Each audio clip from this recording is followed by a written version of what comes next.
Hello friends, आपके अपने channel think with Faisal पर आपका फिर से स्वागत है। और आज मैं आपके लिए फिर एक नया टॉपिक लेकर आया हूँ। जैसा कि आपने थंबनेल में देखा होगा कि आज का टॉपिक है कि आपकी ज़िंदगी या मौत आपके रिश्तेदारों के हाथ में, आपके दोस्तों के हाथ में। कैसे? अब ये मैं आपको बताता हूँ। आप कहोगे भाई ऐसा कैसे हो सकता है कि हमारी मौत ज़िंदगी रिश्तेदारों के हाथ में कैसे हो सकती है? तो मैं ये बड़ी इंटरेस्टिंग बात आपके साथ आज शेयर करने जा रहा हूँ, जो अक्सर देखने और सुनने में आती है और जिसकी वजह से कई बार इंसान की को जान बचाने के लाले पड़ जाते हैं। देखिए, कहानी यहाँ से शुरू होती है। देखिए, ये दुनिया एक दिन ख़त्म होनी है, जाना सबको है, मुझे भी, आपको भी। लेकिन इसमें रोल किस किसका होता है, ज़रा आज मैं आपको इस बारे में बताता हूँ और हमें क्या करना चाहिए इस बारे में बताता हूँ। बड़ी इंटरेस्टिंग और बड़ी अजीब चीज़ है जो हमारे समाज में देखी जाती है और इस तरफ कोई ध्यान नहीं देता। इस वजह से मैंने ये वीडियो बनाई है ताकि मैं आपका ध्यान इस तरफ दिला सकूँ। देखिए, होता क्या है कि जब कोई आदमी बीमार पड़ता है तो सबसे पहले उसके बीमार पड़ते ही उसके फैमिली से ज़्यादा उसकी फिक्र उसके रिश्तेदारों और दोस्तों को शुरू हो जाती है। यानी बीमार पड़ेगा मेरी फैमिली में कोई, और उसके बाद एडवाइस मिलना शुरू। क्या? पहले कोई आएगा, कोई रिलेटिव आएगा। देखिए, एक चीज़ मैं और आपसे क्लियर कर दूँ कि हर जगह हर बात लागू नहीं होती। जो बात मैं कह रहा हूँ वो ऐसा नहीं है कि हर एक पर लागू होती है। कुछ लोगों पर लागू होती है, कुछ पर नहीं होती है। तो ऐसा भी नहीं है कि मैं ये कह रहा हूँ कि सभी जगह ऐसा होता है, लेकिन अक्सर ऐसा होता है जैसा मैं बता रहा हूँ आपको। उसके बाद क्या होता है, जैसे ही किसी के परिवार में कोई बीमार पड़ता है या कोई परेशानी होती है तो क्या होता है, बिना मांगे की एडवाइस उसको मिलनी शुरू हो जाती है। और कई बार ये एडवाइस इतनी गलत साबित हो जाती है कि इंसान की जान के लाले पड़ जाते हैं, जान बचानी मुश्किल पड़ जाती है। किसी की फैमिली में कोई बीमार पड़ा तो उसके बाद क्या हुआ, उसके कोई रिश्तेदार, मामा, चाचा, ताऊ, ताई, कोई भी रिश्तेदार हो सकता है, मैं किसी एक रिश्ते के बारे में नहीं कह रहा, आके एडवाइस देना शुरू कर देते हैं। अरे बेटा, कुछ नहीं है, मामूली सी गैस बनी है, अरे चूरन दे दो, 2 मिनट में ठीक हो जाएगी। अरे मेरे पड़ोस में हो गया था एक श्रीमान जी को, मैंने चूरन दे दिया, 2 मिनट में ठीक। कुछ भी नहीं है, कोई ज़रूरत नहीं है डॉक्टर के पास जाने की, चूरन दे दो ठीक हो जाएंगे। दूसरे साहब आएंगे, कहेंगे अरे अब तक डॉक्टर क्या रहे हैं, कोई परवाह नहीं है तुम्हारे इस व्यक्ति के परिवार के, डॉक्टर क्या लगा जाओ फ़ौरन इसको, अरे क्या कर रहे हो, ऐसा नहीं होता है। और मसला जब ज़्यादा पेचीदा हो जाता है, जब एक परिवार में 2 या 3 भाई होते हैं या बहनें या भाई होते हैं, तो तब क्या होता है, तब जो रिश्तेदार भी हैं वो भी 2 ग्रुप में बढ़ जाते हैं।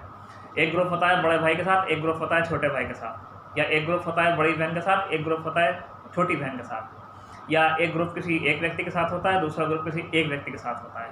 अब रिश्तेदार छोटे वाले भाई से, सपोज़ अगर 2 भाई हैं, पहले मैं 2 का एग्जांपल लेके चल रहा हूँ कि अगर 2 भाई हैं तो रिश्तेदार पहले छोटे से आके कहेंगे अरे ये बड़ा कुछ नहीं कर रहा है, इलाज का खर्चा यार तुम ही उठा रहे हो सारा, इसकी कोई जिम्मेदारी नहीं है क्या, इसको तो करना चाहिए। तो अब छोटा परेशान कि हाँ भाई मैं ही पागल हूँ सबसे बड़ा, मैं क्यों खर्चा उठाऊँ, ठीक है यही उठाएगा। या अगर बड़ा बेटा है तो बड़े वाले से रिश्तेदार कहेंगे आके, या दोस्त कहेंगे आके कि अरे भाई ये छोटा कुछ नहीं कर रहा, ये कुछ कंट्रीब्यूशन नहीं कर रहा है इलाज में, सारी जिम्मेदारी तुम्हारी है क्या, भाई तुमसे ज़्यादा कमा रहा है, तुमसे ज़्यादा, मतलब आपको नहीं पता कि वो संपन्न है या नहीं है, उनको पता है। वो आके आपको फील कराएंगे कि भाई तुमसे ज़्यादा कमा रहा है, तुमसे ज़्यादा संपन्न है, ये इलाज नहीं करा सकता। और इसके अलावा बिना मांगे, मतलब किसी को, ये बहुत से लोग ऐसे हैं हमारे समाज में, मैं बहुत दुख के साथ मुझे ये बात कहनी पड़ रही है कि उनको ये तक पता नहीं होता कि किस मरीज़ को किस डॉक्टर के पास जाना है। मतलब अगर ब्रेन से संबंधित किसी को कोई परेशानी है तो वो उसको हार्ट वाले के पास भेज देंगे, या उनके पड़ोस में जो डॉक्टर होगा, जो फिजिशियन होगा, या जो उनका अच्छी जान पहचान का, वो उसके पास भेज देंगे बिना ये जाने हुए कि प्रॉब्लम किससे रिलेटेड है, किससे संबंधित है। वो कहेंगे अरे यार मेरे पड़ोस में डॉक्टर रहता है, भाई बहुत काबिल डॉक्टर है, भाई लाजवाब डॉक्टर है, और भाई उसके पास ले जाओ, वो इलाज कर देगा इसका, 2 मिनट में ठीक कर देगा, चुटकी बजा के ठीक कर देगा। अरे भैया, पहले आप ये तो समझ लो कि उसको बीमारी है क्या, या जिस डॉक्टर की आप तारीफ़ कर रहे हो, जिसका आप नाम ले रहे हो, वो है क्या, वो न्यूरोलॉजिस्ट है, कार्डियोलॉजिस्ट है, या वो जनरल फिजिशियन है, या वो सर्जन है, या वो नेफ्रोलॉजिस्ट है, किस तरह का डॉक्टर है जिसके पास आप रिकमेंड कर रहे हो। लेकिन सजेशन आने शुरू हो जाते हैं, सजेशन आना शुरू होता है देसी दवाइयों से, चूरन दे दो, चटनी दे दो, ये दे दो, वो दे दो, और फिर बात आ जाती है खर्चे पर। लास्ट में फिर सजेशन आता है कि इस डॉक्टर के पास ले जाओ, इस डॉक्टर के पास मत ले जाओ, ये डॉक्टर अच्छा है, ये डॉक्टर अच्छा नहीं है, और भी पता नहीं क्या क्या बातें होती हैं, अजीब अजीब बातें होती हैं। अब इससे नुकसान क्या होता है, इससे दिक्कत क्या होती है? जिसकी फैमिली में कोई बीमार है, एक तो वो ऑलरेडी परेशान है, और उसके बाद क्या होता है, उसके रिश्तेदार और उसके दोस्त उसको इतना कंफ्यूज कर देते हैं कि वो खुद ये सोचता है कि मैं इलाज कहाँ कराऊँ या कैसे इलाज कराऊँ, मैं इसको एलोपैथिक दूँ या मैं इसको आयुर्वेदिक दूँ।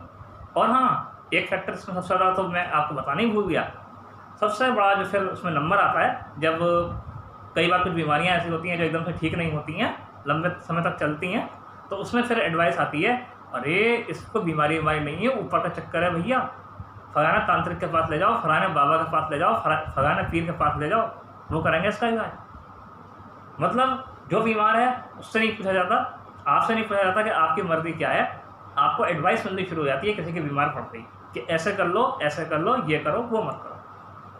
तो मेरा ये वीडियो बनाने का मकसद ये है कि अगर ऐसा आपके साथ हुआ है या होता है तो प्लीज़ किसी की एडवाइस मत मानिए, आप पहले खुद देखिए कि कंडीशन क्या है।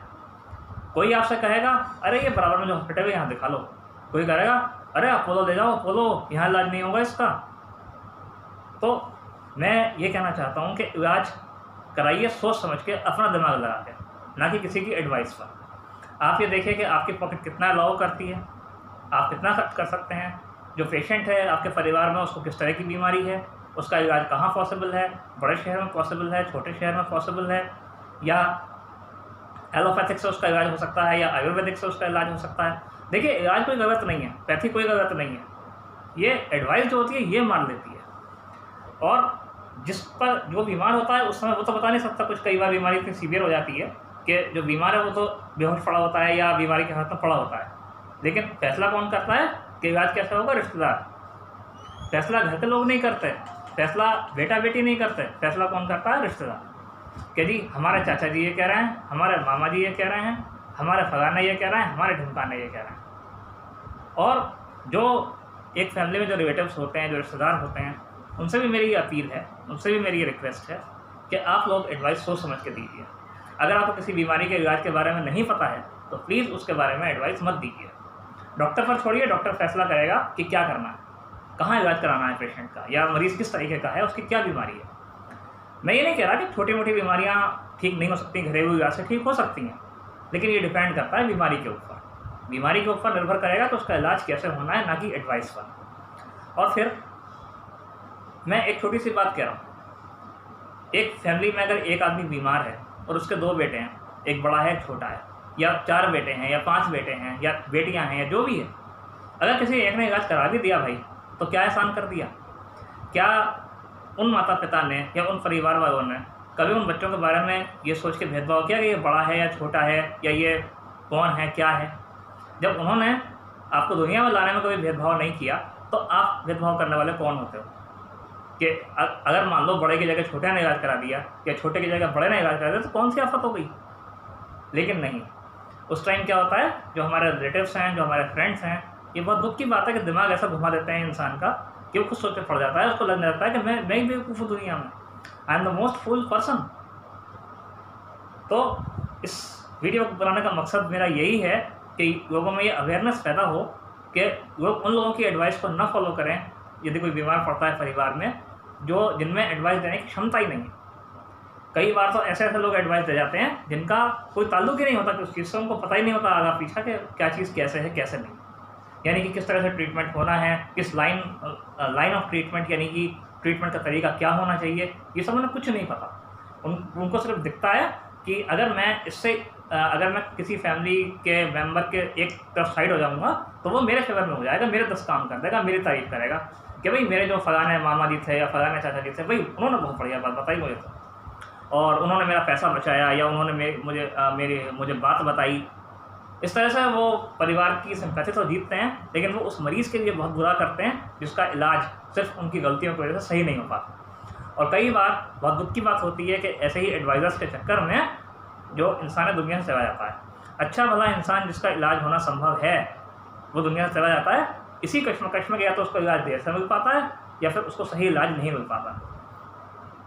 तो फ्रेंड्स, मैं उम्मीद करता हूँ छोटी सी वीडियो आपको पसंद आई होगी। अगर आपको मेरी वीडियो पसंद आई हो तो आप मेरे चैनल को लाइक कीजिए, सब्सक्राइब कीजिए, शेयर कीजिए, और जब आप चैनल को सब्सक्राइब करते हैं तो उसके बराबर में एक घंटे वाला बेल आइकन आता है, उसको प्रेस कीजिए ताकि मेरी जो नई वीडियो आती रहे उनका नोटिफिकेशन आपको मिलता रहे, उसकी जानकारी आपको मिलती रहे।